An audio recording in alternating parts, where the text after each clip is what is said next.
అసలు పుట్టలు నాకు తెలువక అన్న తమ్ముడికి తగాద పెడితే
Walmiki!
పక్షులమైంది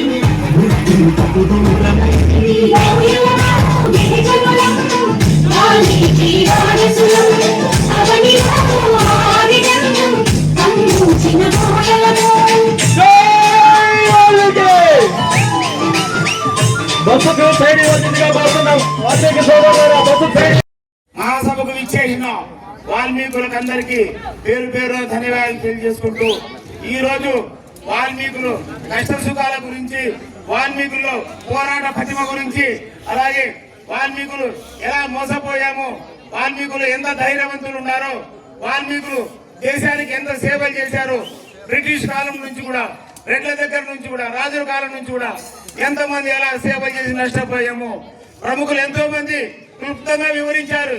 ఇవన్నీ నెమ్మది వేసుకుంటూనే మనమందరము సమాజంలో మనం ఎలా బతకాలి, ఎలా ఉండాలి, అగ్రవర్ణాలతో ధీటుగా మనం ఎలా ఎదగాలంటే మనం ఏమి చేయాలి అనే నిదానంలో పోతే ఇప్పుడు ప్రస్తుతము మనం 1956 ముందు ఎస్టీ అనే రిజర్వేషన్ లో ఉన్నాము. ఆ రిజర్వేషన్ లో ఉన్నప్పుడు మనము ఎంతో అభివృద్ధి చెంది ఉన్నాము. కానీ అప్పటి నుంచి ఉన్న రాజకీయ నాయకులు వీళ్ళు అభివృద్ధి చెందుతారనే ఉద్దేశంతో వాళ్ళ కుటిల రాజకీయాల వల్ల మనల్ని బీసీలోకి వేశారు.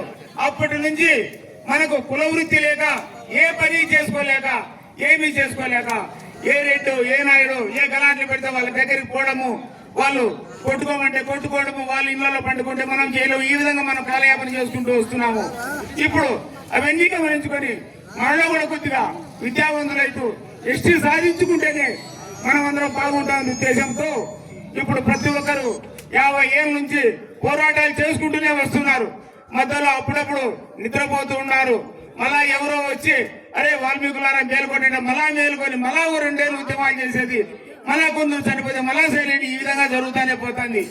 ఈ క్రమంలోనే ఎంతో మంది నాయకులు మనకు అసెంబ్లీలోను, పార్లమెంట్ లోను మన వాల్మీకి ఎస్టీ సాధన గురించి ప్రభుత్వాన్ని ఈ నాయకులు చేసినంత మాత్రాన ఎస్టీ సాధన అనేది రాదు. ఈ ఉద్యమం అనేది పల్లె నుంచి, ప్రతి మనిషిలో నుంచి పుట్టినప్పుడే ఎస్టీ సాధించుకోగలుగుతాము. ఎస్టీ అనేది కూడా మనకు ఎందుకు అవసరమో ఒక్కసారి ఆలోచించేయండి. మన ఊరి పక్కలో, మన ఇళ్ల పక్కలో ఇప్పుడున్న ఎస్టీ వాళ్ళు ఎంత అభివృద్ధి చెందినారో, మనం ఎంత వెనుకబడినామో, వాళ్ళు 100కి 20 మార్కులు తెచ్చుకుంటే వాళ్ళకు ఉద్యోగాలు వస్తాయి. వాళ్ళు 100కి 30 మార్కులు తెచ్చుకుంటే డాక్టర్ సీట్ వస్తాయి. మనం 100కి 60-70 మార్కులు తెచ్చుకుంటే మనకు సీట్ రాదు. ఈ విధంగా మనం ఎంత వెనుకబడి పోతున్నామో మనకు అలాగే సరైన హాస్టల్ వసతులు కానీ, సరైన భూములు లేక, సరైన వృత్తి విద్య లేక మనం చాలా వెనుకబడ్డాము. కావున మనమందరము ఎస్టీ సాధించుకుంటేనే మనము అభివృద్ధి అవుతామని కోణం లేదు పోయేసి ప్రతి ఒక్కరూ ఎస్టీ సాధించుకునేదానికి మీ ఊర్లో ఉన్న ప్రతి ఒక్కరికి ఎస్టీ ఏ విధంగా మన కులాలు బాగుపడతాయి ఒకరికొకరు తెలియజేసుకుంటూ ముందుకు అడుగులు వేసుకుంటూ రాబోయే దినాల్లో మనమందరము ఎస్టీ సాధించుకునేదానికి అడుగు కలుపుకుంటూ, అలాగే కర్ణాటకలోకి ఎప్పుడు ఉన్న మన వాళ్ళు పోయినప్పుడు అక్కడ ఉన్న వాళ్ళని చూసేసి మీరు ఎస్టీలో ఉన్నారు కదా, ఇంత ఐకమత్యంగా ఎలా ఉన్నారు, ఎలా అభివృద్ధి చెందారని అడగండి, వాళ్ళు కూడా చెప్తారు. ఇప్పుడు వాళ్ళు ఎస్టీలో ఉన్నా గానీ ఇంకా వాళ్ళు పర్సెంటేజ్ పెంచాలని కొట్లాడుతున్నారు. మనం ఇక్కడ ఉన్న ఎస్టీకే కొట్లాడుకోలేకున్నాము. కావున ప్రతి ఒక్కరూ రాబోయే దినాల్లో ఎస్టీ ఉద్యమాల కోసము నడుము బిగించి మామూలుగా గుడులు కట్టుకునేదానికి ఏ విధంగా కాపాడబడతామో మనం కూడా ఎస్టీ సాధన కోసమే మనము ముందుండి ఎస్టీ సాధించుకుంటే గుళ్ళు, గోపురాలు, విగ్రహాలు ఎన్నైనా వస్తాయి. మన బిడ్డలు చదివి ఉద్యోగాలు అయితే అవి వాళ్ళే తెస్తారు. కావున ఏ ప్రజలైనా కానీ ఎస్టీ రిజర్వేషన్లు ఉంటే అభివృద్ధి చెందుతుంది ప్రతి ఒక్కరికి అర్థమైంది. మన నాయకులు ముందుండి ఎంతో ప్రోత్సహిస్తున్నారు. దాన్ని మనకు వెనక నుండి ప్రోత్సాహం చేసి వాల్మీకి ఎస్టీ రిజర్వేషన్ సాధించుకున్నప్పుడే మన పిల్లల భవిష్యత్తు బాగుపడతాయి. దాదాపుగా మేము కూడా 3% అయిపోయినాము. ఇంకా మాలో ఉండే 25%. కానీ ఇప్పుడు కొత్త తరం రావాలి. కొత్త తరం రావాలంటే ఇప్పుడు నిరుద్యోగ యువత ముందు ఉద్యమాల్లోకి వచ్చేసి నాయకులుగా ఎదిగి నిలదీసి ఎస్టీ సాధించుకోవాలి. ఈ రోజు నిరుద్యోగత ఏం చేస్తున్నారు? ఈ రోజు నాగవేణి ఒక వారం నుంచి మండలం అంతా ఆటోలలో అన్నింటిలోనే పెట్టి తిప్పుదాంటే ఈ పొద్దు ఎంత తక్కువ జనాభా వచ్చారో చూడండి. ఇది కొద్దిగా అర్థం చేసుకొని ప్రతి ఒక్కరు ఇక జరగబోయే ఉద్యమాల్లో ముందుకు రావాలని కోరుకుంటున్నాను. అలాగే నాగవేణమ్మ గారు ఈ మండలంలో ఈ సంఘము పెట్టాలని అడిగినప్పుడు పెట్టాయమ్మా చాలా బాగుంటుంది, దీనికి నువ్వు 8 సంవత్సరాలు నీకు తోడుండే వారిని సహకారం తీసుకొని పెట్టుకోని చెప్పినాను. ఈ మండలంలో ఆయనకు దాసరి మనోహర, ఆటో నరసింహులు, మిట్టపల్లి లక్ష్మణ, గంగాధర, నాగేంద్ర, కృష్ణమూర్తి, డాక్టర్ కృష్ణమూర్తి, అంజనప్ప, గంగాధరి, రాము ఇలా ఎంతో మంది ఆయనకు సహాయ సహకారాల నుంచి ఈ మహాసభను జయప్రదం చేసినారు. రాబోయే దినాల్లో అలాగే కనగాలిపల్లి మండలం తొందరలోనే మహాసభను జయప్రదం చేసేదానికి మీరందరూ అక్కడికి ఇచ్చేసి ఆమెగా చెప్పింది మా మండలంలో పెట్టామని, అలాగే బుక్కపట్నం మండలంలో పెట్టేట్టుగా ఉన్నాము. మీరందరూ అన్ని మహాసభలకు వచ్చేసి వాల్మీకులు ఎస్టీ సాధనే మాకు ఫస్ట్ అది కావాలని చెప్పేసి ఆ నినాదంలోకి రావాలి. అలాగే ఇంకోటి, రాజకీయాలు మీరు ఏ పార్టీలోనూ ఉండండి, మాకు సంబంధం లేదు. ఫస్ట్ రాజకీయంగా మాట్లాడేది నేర్చుకోండి. రాజకీయ నాయకులుగా ఎదగండి. మీరు వైఎస్ఆర్ ఉంటారా, టీడీపీ ఉంటారా, ఏ దాంట్లోనే ఉండండి. కానీ మన ముఖ్య ఉద్దేశం ఎస్టీ సాధన. ఎన్ని రాజకీయ పార్టీలు ఉన్నా కానీ మా వాల్మీకి సమస్య అయినప్పుడు అందరూ ఒకటిగా రండి. అదొకటి గుర్తు పెట్టుకొని ఇక్కడ కష్టపడిన నాగవేణమ్మ గారికి అందరూ కలిసి సత్కరించి మనం రాబోయే దినాల్లో ఎస్టీ దినాల్లో మనం అందరం ఐక్యతగా ఉంటామని ఒక్కసారిగా జై వాల్మీకి నినాదాలండి. జై వాల్మీకి, జై వాల్మీకి, జై వాల్మీకి. ఈ సమావేశానికి హాజరైనటువంటి నా అక్కలకు, అన్నలకు, పెద్దలకు, నా వాల్మీకి బంధువులందరికీ పేరు పేరున ధన్యవాదాలు చేసుకుని ఈ రోజు మిమ్మల్ని కలుసుకున్నందుకు నాకు నిజంగా చాలా సంతోషంగా ఉంది. ఎందుకంటే నా బంధువులందరినీ ఇంతమందిని కలిసినందుకు నాకు ఎప్పుడు కలవలేదు కదా, కలిసాను. చాలా హ్యాపీగా ఉంది, సంతోషంగా ఉంది. జనము మనది, బలము మనది. మనమంతా ఏకమైతే విజయము మనది. కానీ ఏకం చేయడానికి మనం అందరూ కూడా ఒక్కొక్కరు ఒక వాల్మీకి, ఒక బోయ అంటే బోయ వాళ్ళు అనే వాళ్ళు ఈ రాష్ట్రంలో, రాయలసీమలో, ఈ కర్నూలు, అనంతపూర్, రాయలసీమ జిల్లాలో ఈ లీడర్లు అందరూ కూడా పెద్ద పెద్ద లీడర్లు పేరు చెప్తారు. పంతొత్తుల్లో దొరికింటోళ్ళు, నెల్లూరు సంజీవ్ రెడ్డి, అనేక మంది పెద్ద పెద్ద భూస్వాములంతా పేరు చెప్పారే. ఆ పేర్లు వెనకాల ఎవరున్నారో తెలుసా? బోయలే. ఈ బోయల వాళ్ళకు పల్లకీలు మోసుకుంటూ మన పెళ్ళాం బిడ్డలు ఇష్టపెట్టు వాళ్ళ పెళ్ళాం బిడ్డల కోసము నిరంతరము వాళ్ళ కోసం వాళ్ళ లీడర్షిప్ కోసం మన మేము ఈ ఇండియాలో అన్ని రాష్ట్రాలలో ఎస్సీలు గాను ఎస్టీలు గాను తప్ప మేము బీసీలుగా ఏ రాష్ట్రంలో కూడా లేము. మనం 56లో అనంతపూర్ జిల్లాలో ఈ పెద్ద లీడర్ అయినటువంటి నీలం సంజీవ్ రెడ్డి ఆ ఊర్లో మొత్తం వాల్మీకులంతా, ప్రాంతం అంతా వాల్మీకులే ఉన్నారు కాబట్టి ఆయనకి ఎక్కడ ఎదురు తిరిగి మాట్లాడారు, ఏమో జరిగింది కాబట్టి ఆ మనుషులు పెట్టుకొని కాసు బ్రహ్మానంద రెడ్డి కానీ రెడ్డంతా ఏకమై వాల్మీకులు ఎస్టీలుగా కొనసాగితే అంటే రాష్ట్రంలో, దేశంలోనే కాదు రాష్ట్రంలో, ఈ రాష్ట్రంలో కూడా ఏజెన్సీ ప్రాంతాల్లో శ్రీకాకుళం, విజయనగరం అనేక జిల్లాలందరూ కూడా ఇప్పుడు కూడా మనం ఎస్టీలమే. మైదాన ప్రాంతంలో ఉన్న రాయలసీమ జిల్లాలు మాత్రం కొన్ని జిల్లాలు విభజించి వాల్మీకులు బీసీ జాబితాలో కావాలని చేర్చి కుట్రమన్నారని చెప్పి ఆ రోజు పేరు చేసి అది ప్రతిపాదన చేశారు.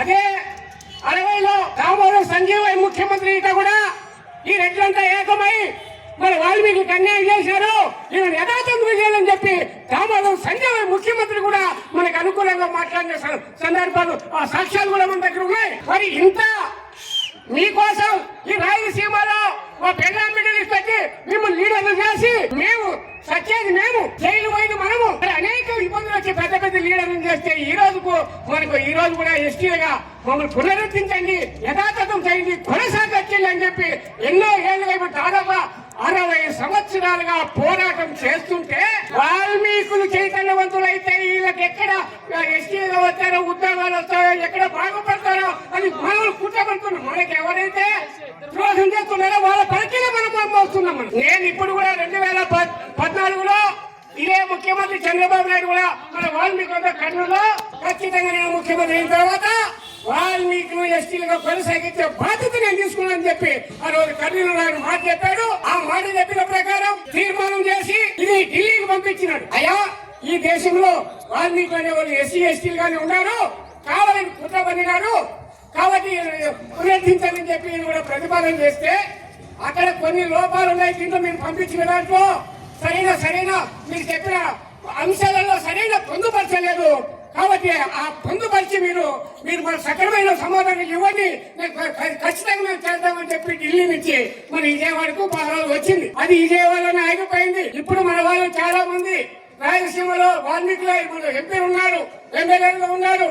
మరి వీళ్ళందరూ కూడా చంద్రబాబు నాయుడు దృష్టికి, లోకేష్ దృష్టికి, పవన్ కళ్యాణ్ దృష్టికి తీసుకుపోయి వాల్మీకులను ఎస్టీలుగా కొనసాగించడానికి చేస్తారని నమ్మకం మనకుంది. మన వాళ్ళు కూడా మన వాళ్ళకు తోడుగా మనం కూడా ఈ కార్యక్రమాలు ప్రతి మండలంలోనూ, ప్రతి నియోజకవర్గంలోనూ, ప్రతి జిల్లాలోనూ మన వాల్మీకుల సత్తాను మనం సాటి చేయడానికి మీరు అంతా కూడా ముందుకు రావాల్సిన అవసరం ఉందన్నమాట.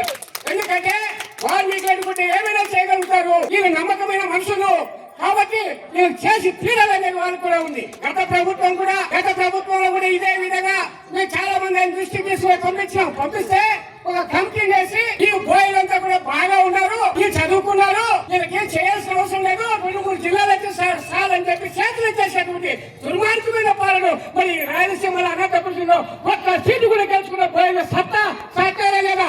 మరి ఇప్పుడు కూడా ఈ ప్రభుత్వం కూడా ఇప్పుడైనా మేము ఎందుకంటే నిన్ను నమ్ముకొని ఉన్నాం, మా వాళ్ళందరూ ఉన్నారు, చెప్పిన మాట చేస్తాడు. మనం అంతా కూడా జిల్లాల వారిగా నేను చెప్పాల్సినవి ఎందుకంటే చాలా ఉన్నాయి. ఇప్పుడు చిన్న సమయం కాదు కాబట్టి ఇంకా చాలా కాలాతీతం అవుతుంది. ఈ రోజు మన బంగారు కృష్ణముడు కంకణం కట్టుకొని రాష్ట్ర అధ్యక్షుడు తిరుగుతున్నాడు. నాకేం వాల్మీకి రాష్ట్ర అధ్యక్షుడు, జిల్లా అధ్యక్షుడు నాకు పదవి ఇవ్వాలని కాదు. నేను చేసే పని సక్రమంగా నేను కొట్టాడుతా తప్ప నాకు ఈ పదవద్దు. నేను ఏదంటే మీ అందరికీ వాల్మీకుల కోసం నేను ఏ మీటింగ్ పెట్టినా, ఎక్కడ పిలిచినా వాల్మీకుల కోసం నా గౌరవం ఇప్పించడానికి నేను నిరంతరం పనిచేస్తా. మీరు ఎప్పుడు పిలిచినా కూడా వస్తా. కాబట్టి వాల్మీకుల్లో నేనేమో చెప్తున్నాను, ఈ వాల్మీకి సంఘం అధ్యక్షుడిగా, రాష్ట్ర అధ్యక్షుడిగా జిల్లాల వారిగా తిరిగి జిల్లా కమిటీలు వేసి, నియోజకవర్గ కమిటీలు వేసి, మండల కమిటీలు వేసి మనం ఏమంటే ప్రతి మండలం, ఇది ఓడిసి మండలంలోనే వాల్మీకులు ఎన్ని గ్రామాల్లో ఎంతమంది ఉన్నారు, ఎన్ని సమస్యలు ఉన్నాయి, ఎన్ని భూమి సమస్యలు ఉన్నాయి, ఎన్ని దొడ్డి సమస్యలు ఉన్నాయి, మనకు అనేక సమస్యలు పెడుతున్నారు. ఇంటి సమస్య, దొడ్డి సమస్య, ఏది లేకుంటే బత్తల ముందు సమస్య పెట్టి అన్నదమ్ములు పెడుతున్నారు, తండ్రి కొడుకులు పెడుతున్నారు, 2 విభజించి పాలిస్తున్నారు. కానీ అందుకే ఈ వాల్మీకి సంఘాలు అనేటివి ఎస్టీ సాధనే కాదు, మన వాళ్ళని చైతన్యవంతులు చేసి మండలానికి ఒక కమిటీ చేసి మండలానికి ఒక 10 మంది పిల్లలను, అంటే మేము ఎన్నో రోజులు ఉంటాము, మా వయసుగా అయిపోయిన 10 ఏళ్ళ పోతే మీరు ఏం చేయలేము. కాబట్టి నెక్స్ట్ మన లీడర్లుగా ఉండాలని ప్రతి మండలానికి 10 మంది లీడర్లు, ఒక ఎంఆర్ఓను, ఎండి ఆఫీసును, లేదా ఒక ఆర్డీఓను, డిఎస్పీని, ఎస్పీని మన ప్రజా సమస్యలు తీసుకుపోయి నిరంతరం ప్రజల కోసం కొట్టాడే ఒక టీమును ప్రతి మండలానికి 10 మంది తయారు చేయడం కూడా ఈ సందర్భంగా మీకు తెలియజేస్తున్నా. దానికి నేను ఎప్పుడు ఎంతటి వారైనా, ఎంత లీడర్ అయినా మన వారికి అన్యాయం జరిగితే మీరు చెప్పండి, కొట్టాల శ్రీరాముడు ఉంటారని మాత్రం మీరు తప్పకుండా నేను ఉండిస్తాను కూడా నేను చెప్తున్నా. మీటింగులో కాదు, సమస్యల పరిష్కారం లేకనే కదా, మనకి లీడర్షిప్ సమస్య లేకనే కదా, ఎవరి దగ్గర గ్రామంలో ఎవరి దగ్గర పోవాలా, ఏదో పార్టీ దగ్గర పోవాలా, ఏదో లీడర్ దగ్గర పోవాలా. అదే మన వాళ్ళ లీడర్లు ఉంటే మన వాళ్ళ కోసం కొట్లాడతారు. మరి ప్రతి మండలానికి 10 మంది ఈ రాష్ట్ర అధ్యక్షులుగా అన్ని మండలాలకు 10 మంది లీడర్లుగా చేసి మన వాళ్ళ సమస్యలు తీర్చడానికి కూడా ఈ ఎస్టీ సాధనతో పాటు వాల్మీకి సమస్యలను కూడా పరిష్కరించాక మనము అంత కలిసి పనిచేయాలా. దానికి నేను ఎప్పుడూ మీకు తోడుగా ఉంటానని చెప్పి ఈ అవకాశం ఇచ్చిన మీ అందరికీ కూడా పేరు పేరున ధన్యవాదాలు తీసుకొని సెలవు తీసుకుంటున్నా. వాల్మీకి ఐక్యత, వాల్మీకి ఐక్యత, వాల్మీకి ఐక్యత. నా పేరు మేకల శివప్రసాద్, మాది గాన్లపేట మండలం. అందరినీ కూడా నేను నా పేరు అందరికీ సుపరిచితమే అనుకుంటున్నా. ఈ రోజు మనం ఈ మేల్కో కార్యక్రమం పెద్దయ్య గారికి చెప్పడం జరిగింది. పెద్దయ్య మేల్కో కార్యక్రమం ఒకటి ఏర్పాటు చేద్దాం పెద్దయ్య ఏమన్నారంటే, నిజంగానే ఇప్పుడు మన వాల్మీకులు మేల్కోని లేరు కాబట్టి ఎస్టీ పునరుద్ధరణ జరగలేదు. అందుకే మనం తిరిగి వాల్మీకి బోయలు ఎస్టీ పునరుద్ధరణతోనే వాల్మీకులకు మంచి భవిష్యత్తు అనేటువంటి ఉద్దేశంతో మనం ఈ రోజు ఈ కార్యక్రమాన్ని ఇక్కడ ఏర్పాటు చేశాం. దీన్ని మన జిల్లాలో అన్ని మండలాల్లో కూడా నిర్వహిస్తూ మరి జిల్లా వ్యాప్తంగా జిల్లా కేంద్రంలో మనం భవిష్యత్తులో నిర్వహించాలని చెప్పేసి కోరుకుంటున్నాం. మనది వాల్మీకుల్ని చాలా గొప్ప చరిత్ర ఉంది. వేకలవిడు, శబరి, భక్త కన్నప్ప, ఇట్లా గుహుడు, వాల్మీకి, ఇట్లా ఎంతో మంది ఉన్నారు. వీళ్ళందరూ కూడా గుహుడు రాసే శబరి మాత కూడా ఒకప్పుడు ముందు జన్మలో ఆమె రాణిగా ఉన్నప్పుడు త్రివేణి సంగం స్నానానికి వెళ్తుంది. అక్కడ ఈ రాణులు ఎట్లా అంటే, ఈ సాధువులకు ఏదన్నా చేద్దాం, మంచి చెడులు చేద్దాం అంటే ఆ రాజులు ఒప్పుకునే వాళ్ళు కాదు, రాణులు పోయి చేసేదానికి.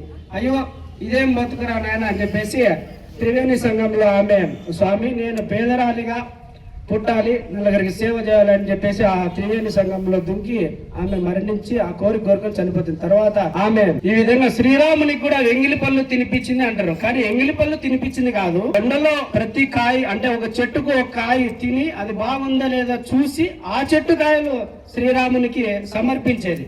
అంతేగాని ఎంగిలి పళ్ళు అంటే ఆమె తినే స్వామికి పెట్టిందని కాదు. కొన్ని చరిత్ర కూడా తప్పుగా, కొన్ని సినిమాలు కూడా తప్పుగా తీసుకుంటూ మన చరిత్రను హీనపరుస్తున్నాయి. వాటిని ఏ సందర్భంలో ఆ సందర్భంలో మనం ఖండించాలి. గుహుడు కూడా అంటే ఆయన రాజు. మనమంతా కూడా రాజుల జాతికి చెందినటువంటి వాళ్ళం. ఒకప్పుడు స్వతంత్రంలో పోరాడినటువంటి సైనికులం. ఉయ్యాలవాడ నరసింహారెడ్డి సినిమా మీరు అందరూ చూసే ఉంటారు. ఆయన సినిమాలో అంటే మన నిజ జీవితంలో స్వతంత్ర సమయంలో ఆయనతో పాటు దాదాపుగా 500 మంది వాల్మీకులు సైన్యంగా పనిచేశారు. ఆయన స్వతంత్ర పోరాటంలో పాల్గొన్నారు. ఓబవ్వ అయితేనేమే ఆమె కూడా రోకలు తీసుకొని పోరాటం చేసినటువంటి వీరత్వం కలిగినటువంటిది. ఇట్లా మన అందరికీ కూడా గొప్ప చరిత్ర కలిగింది. మనం ఇప్పటికే దాదాపుగా 6 దశాబ్దాలుగా మనం ఈ రిజర్వేషన్ అనేది కోల్పోవడం జరిగింది. రిజర్వేషన్ అనేది ఎందుకంటే మనం రిజర్వేషన్ సాధించుకుంటే ఇప్పుడు ఎస్టీలో ఉన్న వారిని చూస్తే గన వాళ్ళకు కరెంటు బిల్లులు అయితేనేమి, ఒక ఎగ్జామ్ ఫీజు కట్టాలన్నా, స్కూల్లో ఫీజులు కట్టాలని చెప్పేసి ఈ అన్నిటి కూడా కన్స్ట్రక్షన్ ఉంటుంది. సబ్సిడీలలో గానీ, మనం పోలీస్ స్టేషన్ కి వెళ్ళిన వాళ్ళకి చట్టాలలో గానీ వాళ్ళందరికీ కూడా ఒక ప్రొటెక్షన్ అనేది ఉంటుంది ఎస్టీ రిజర్వేషన్. మనం కూడా ఆల్రెడీ మనకు ఎస్టీలుగా గుర్తించారు, ఎంతో మందికి సర్టిఫికేట్లు ఇచ్చారు, వాళ్ళు కూడా ఉద్యోగాలు కూడా జాయిన్ అయినారు. కానీ మనం దాన్ని పూర్తిగా మనకు ఏదో బీసీలో ఉన్న పోతాం. అదే మన దగ్గర మన తాత ముత్తాతల ఆస్తి ఏదన్నా గానీ ఒక 5 సెంట్ల భూమి మన పేరు మీద ఒక చిన్న పేపర్ దొరికితే ఆ పేపర్ తీసుకొని హర్యానా లాయర్ అడ్డటోళ్ళని పట్టుకొని ఆ కోర్టు పోతాం, కదిరికి పోతాం, మళ్ళీ హైకోర్టు పోతాం, లేకపోతే సుప్రీం కోర్టు కూడా. కానీ ఇక్కడ మన దగ్గర అన్ని ఆధారాలు ఉన్నాయి. మన వాల్మీకులు అంతా కూడా గిరిజనులే. ఎన్నో చరిత్రలు చెప్తారే. మన అన్నదమ్ములు పక్క రాష్ట్రానికి కర్ణాటకలో వాళ్ళకి చేస్తున్నాం. అన్ని ఆధారాలు ఉన్నప్పటికీ కూడా మన పోరాటం పటిష్టంగా లేక మన ఎస్టీ రిజర్వేషన్ అనేది సాధించుకోలేకపోతున్నాం. కాబట్టి ప్రతి ఒక్కరు కూడా కలిసి ఈ ఉద్యమం బలపరిచి ముందుకు తీసుకొని గ్రామాన్ని నిలబెట్టాలని చెప్పి మిమ్మల్ని అందరినీ కోరుకుంటున్నా. ఈ కార్యక్రమం నిర్వహించినటువంటి నాగవేణక్క గారికి ప్రత్యేక ధన్యవాదాలు తెలియజేసుకుంటూ, అవకాశం ఇచ్చిన ప్రతినిధులందరికీ ధన్యవాదాలు తెలియజేసుకుంటూ